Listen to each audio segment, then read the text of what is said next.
ಶ್ರೀ ಶ್ರೀ ಶ್ರೀ ಬಾಲಗಂಗಾಧರನಾಥ ಸ್ವಾಮೀಜಿಯವರನ್ನು ಸ್ಮರಿಸಿಕೊಳ್ತಾ ಇಂದಿನ ಏನು ಈ ಮಾಧ್ಯಮದ ವರದಿಗಾರರು ಬಂದಿದ್ದೀರಿ, ತಮ್ಮೆಲ್ಲರಿಗೂ ಕೂಡ ಸ್ವಾಗತವನ್ನು ಬಯಸಿ ಮತ್ತು ತಮ್ಮೆಲ್ಲರಿಗೂ ನಮಸ್ಕಾರ ಹೇಳ್ತಾ, ಈ ಒಂದು ಪ್ರೆಸ್ ಕಾನ್ಫರೆನ್ಸ್ ಏನು ಅಂತಂದರೆ, ಹಿಂದೆ 2014-15ರಲ್ಲಿ ಜಾತಿ ಗಣತಿ ಅಂತೇಳಿ ಒಂದು ಕಾಂತರಾಜ ಆಯೋಗವನ್ನು ರಚನೆ ಮಾಡಿ ಕೊಟ್ಟಿದ್ದರು.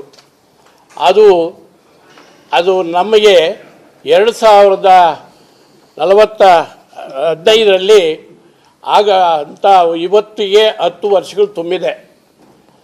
ಇದಕ್ಕೆ ನಾವು ಅದನ್ನು ವಿರುದ್ಧವಾಗಿ ನಾವು ಅನೇಕ ಹೋರಾಟಗಳನ್ನು ಇವತ್ತು ರಾಜ್ಯ ಒಕ್ಕಲಿಗ ಸಂಘದ ಎಲ್ಲ ಪದಾಧಿಕಾರಿಗಳು, ಮೀಸಲಾತಿ ಹೋರಾಟ ಸಮಿತಿಯವರು ನಾವೆಲ್ಲರೂ ಕೂಡ ಇದರ ವಿರುದ್ಧ ನಾವು ಹೋರಾಟ ಮಾಡ್ಕೊಂಬಂದ್ರಿ. ಯಾಕೆ ಹೋರಾಟ ಮಾಡ್ಕೊಂಬಂದ್ರಿ ಅಂದರೆ, ಇದು ಅವೈಜ್ಞಾನಿಕವಾಗಿ ಅವರು ಸಮೀಕ್ಷೆ ಮಾಡಿರ್ತಕ್ಕಂಥದ್ದು ಸರಿ ಇಲ್ಲ ಅನ್ನೋ ಒಂದು ಉದ್ದೇಶ ಇಟ್ಕೊಂಡು ನಾವು ಮಾಡ್ಕೊಂಡು ಬರ್ತಾಯಿದ್ದೀರಿ.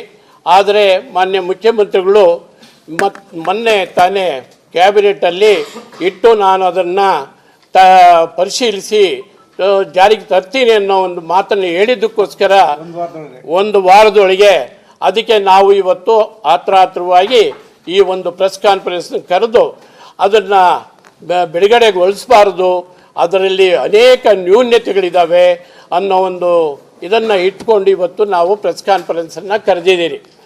ಇಲ್ಲಿ ಏನು ಹಿಂದೆ ಅವರು ಆಯೋಗ ರಚನೆ ಮಾಡಿ ಒಂದು ಏಜೆನ್ಸಿಯವರಿಗೆ ಕೊಟ್ಟಿದ್ದರು.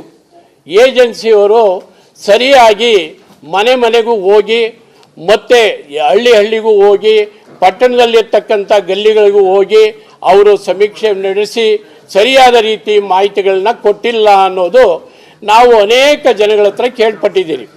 ಅನೇಕ ಜನ ನಿಮ್ಮನೆಗೆ ಬಂದಿದ್ರಾ ಅಂತ ನಾವು ಕೇಳಿದಾಗ ನಮ್ಮನ್ನು ಇದುವರೆಗೂ ಯಾರೂ ಕೇಳಿಲ್ಲ, ಇದು ಸಮೀಕ್ಷೆ ಮಾಡಿರೋದೇ ಗೊತ್ತಿಲ್ಲ ಅನ್ನೋವಂಥ ಅಭಿಪ್ರಾಯಗಳನ್ನ ಜನ ನಮಗೆ ತಿಳಿಸಿದ್ದಾರೆ. ಆದರೆ ಇಲ್ಲಿ ಏನು ನಮ್ಮ ಒಕ್ಕಲಿಗರ ಸಂಘ ನಮ್ಮ ಜನಾಂಗವರ್ಗದ ಒಂದು ಸಮೀಕ್ಷೆಯನ್ನು ಮಾಡಿಸ್ಬೇಕಾದ್ರೆ ನಾವೇ ಒಂದು ಇದನ್ನು ರೆಡಿ ಮಾಡಿದ್ದೀರಿ, ಸಾಫ್ಟ್ವೇರನ್ನು. ಆ ಸಾಫ್ಟ್ವೇರಲ್ಲಿ ನಾವೇ ಇವರು ಬಿಡುಗಡೆಗೊಳಿಸ್ಬಿಟ್ರೆ ನಾವು ಆ ಸಾಫ್ಟ್ವೇರಲ್ಲಿ ನಾವೇ ಮಾಡಿಸಿ ಇವರು ಮಾಡೋಂಥ ತಪ್ಪನ್ನು ನಾವು ಮತ್ತೆ ತೋರಿಸ್ಬೇಕಾಗ್ತದೆ. ಇಲ್ಲಿ ಏನು ನಮ್ಮ ಜನಾಂಗ ಅನೇಕ ಉಪಪಂಗಡಗಳಿದ್ದಾವೆ, 114 ಉಪಪಂಗಡಗಳಿದ್ದಾವೆ. ಆ ಉಪಪಂಗಡಗಳು ಇವತ್ತು ಅದನ್ನು ಸಪ್ರೇಟಾಗಿ ಇವರು ಸಮೀಕ್ಷೆ ಮಾಡಿರೋ ಟೈಮಲ್ಲಿ ಫೋನ್ಗಳಲ್ಲಿ ಕೇಳಿದಾರೋ ಇಲ್ಲ ಇನ್ನೇನೋ ಒಂದು ಇದರಲ್ಲಿ ಕೇಳಿದಾರೋ ಅದರ ಪ್ರಕಾರ ಇವರು ಜಾತಿ ಗಣತಿ ಮಾಡಿದ್ದೀರಿ ಅಂತ ಇವತ್ತು ಹೇಳ್ತಾ ಇದ್ದಾರೆ. ಆದರೆ ಈ ಜಾತಿ ಗಣತಿ ಇವತ್ತು ಅವರು ಮಾಡಿರೋ ಪ್ರಕಾರ ನಾನು ಕೂಡ ಮಾಧ್ಯಮಗಳ ಅಲ್ಲಿ ಎಷ್ಟೋ ಸಾರಿ ಬಿತ್ತನೆ ಆಗಿದೆ. ಅದರ ಪ್ರಕಾರ 5,98,00,000 ಜನ ಇದ್ದಾರೆ ಅಂತ ಹೇಳ್ತಾ ಇದ್ದಾರೆ. 5,98,00,000 ಜನ ಇದ್ದರೆ ಇತ್ತೀಚಿನ ದಿನಗಳಲ್ಲಿ ಈ ಮಾಧ್ಯಮದವರು 7 ಕೋಟಿ ಜನಸಂಖ್ಯೆ ಇದೆ ಅನ್ನೋ ಒಂದು ಮಾಹಿತಿಯನ್ನು ನಮಗೂ ಕೊಟ್ಟಿದ್ದಾರೆ.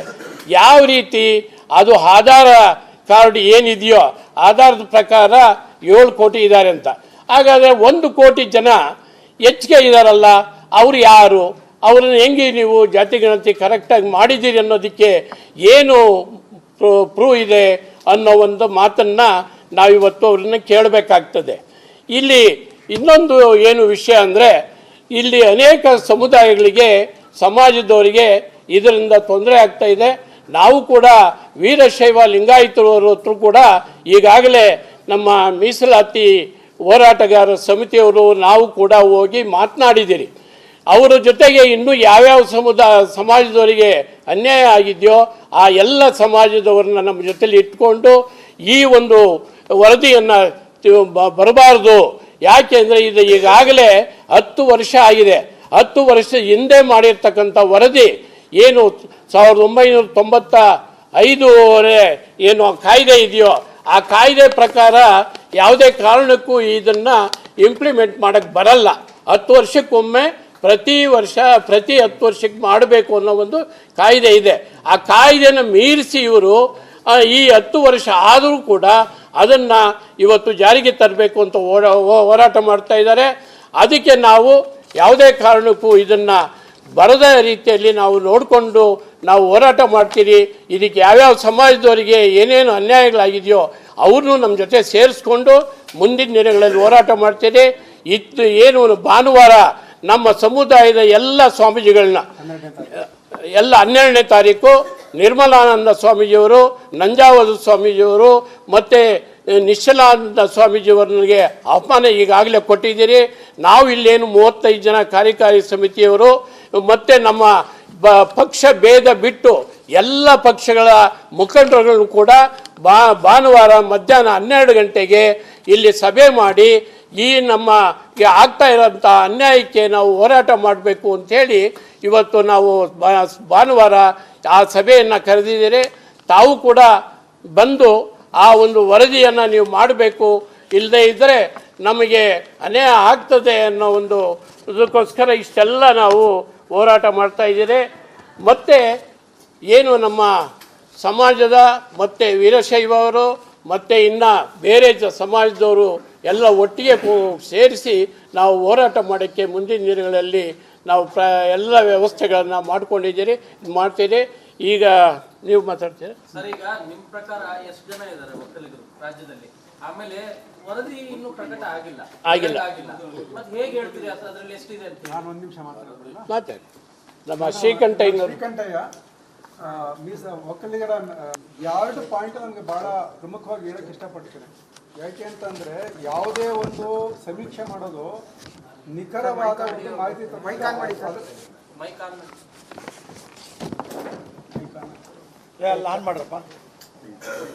ಇದಾಗ್ತಾ ಇಲ್ಲ ನೋಡಪ್ಪ. ಬೇರೆ ಅಲ್ಲಿ ಪಂಗಡಗಳಿಗೆ ಒಂದು ಅನುಕೂಲ ಮಾಡಿಕೊಡೋದು, ಫೆಸಿಲಿಟಿ ಕೊಡೋದು ಅದು ಗೌರ್ಮೆಂಟ್ ಉದ್ದೇಶ.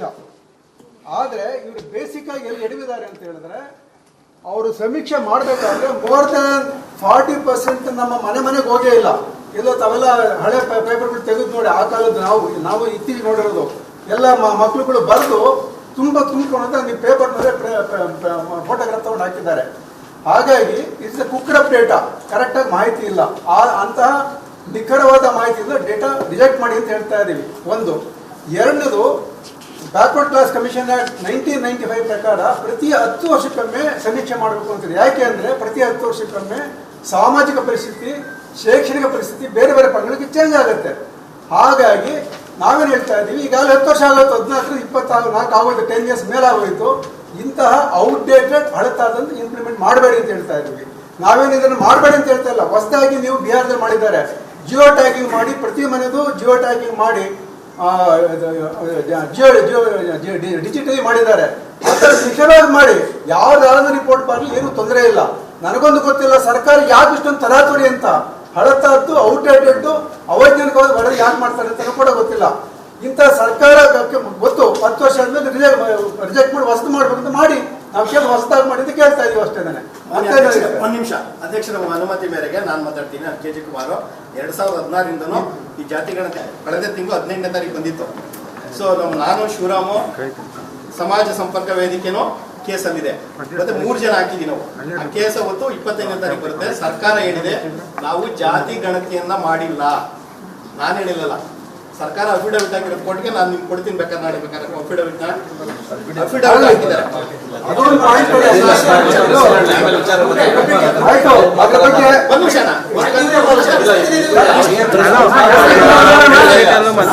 ಸ್ಯಾಂಪಲ್ ಸರ್ವೆ ಮಾಡಿ ಅಂತ ಜಾತಿ ಜನಗಣತಿ ಮಾಡಿದ್ದಾರೆ. ಇದು ಜಾತಿ ಜನಗಣತಿ ಮಾಡೋಕ್ಕೂ ಗವರ್ಮೆಂಟ್ ಆಫ್ ಇಂಡಿಯಾದ್ದು ರಾಜ್ಯ ಸರ್ಕಾರ ಪವರೇ ಇಲ್ಲ. ಇದು ಕೂಡ ಇಲ್ಲಿಗೆಲ್ಲ ಮಾಡಿದ್ದಾರೆ, ಅವಶ್ಯಕತೆ ಇಲ್ಲ. ಹಾಗಾಗಿ ಇವರೇನ ಮಾಡಿಸ್ಲೇಬೇಕು ಅಂದ್ರೆ ಕೇಂದ್ರ ಸರ್ಕಾರದ ಮುಖಾಂತರವಾಗಿ ಜಾತಿ ಗಣತಿ ಮಾಡಿಸ್ಬೇಕು. ಸಮೀಕ್ಷೆ ಮಾಡಕ್ಕೆ ಯಾರ್ದು ಅಡ್ಡಿ ಇಲ್ಲ.